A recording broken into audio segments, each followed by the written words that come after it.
சபையிலேருந்து வரோம்.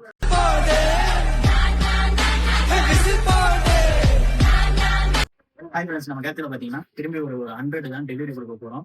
ஸோ இந்த டெலிவரியை பார்த்துட்டு நிறைய பேர் வண்டி செய்யலான்னு கேக்குறீங்க. இல்ல, இந்த அண்ணனோட வண்டி தான் எங்கிட்ட ரெஸ்டரேஷன் கொண்டு வந்து கொடுத்துருந்தாங்க.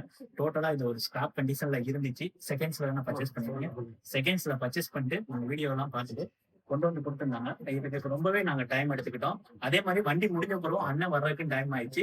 ஃபர்ஸ்ட் இந்த வண்டியை பத்தி தெரிஞ்சுக்க முன்னாடி அண்ணன் எங்க இருந்து வந்திருக்காங்கன்னு ஃபர்ஸ்ட் கேட்கலாம். ஏன்னா அண்ணனுக்கு தமிழ்நாடு தான். ஆனா அண்ணன் இருந்த இடம் கொஞ்சம் டேஞ்சரான இடத்துல இருந்தா மீண்டும் வந்திருக்காரு. வாரம் வாரம் சொல்லியே கிட்டத்தட்ட ஒரு 20 நாள் 25 நாள் ஆச்சு. சோ நீங்க சேஃபா வந்ததுக்கு எங்களோட சந்தோஷம் தான். சரிங்களா? நீங்க எங்க இருந்து வாரீங்க? இப்போ அங்க நிலவரம் எப்படி இருக்குன்னா? உங்களுக்கு பரவாயில்ல அமைதியா இருக்கு. நான் ஒரு சபையில இருந்து வரேன். டேரக்டா ஏர்போர்ட்ல டேரக்டா ஒர்க் ஷாப்புக்கு ஒரு நாள் கேட்டிருந்தேன்.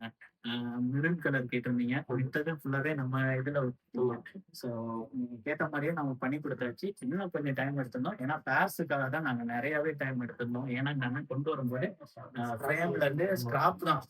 இதை எடுத்துட்டு போய் அப்படியே காயலாங்கடையில போடுற மாதிரி தான் கொண்டு வந்து கொடுத்தாங்க. இவங்ககிட்ட கொடுத்தவங்களும் அப்படிதான் கொடுத்துருக்காங்க.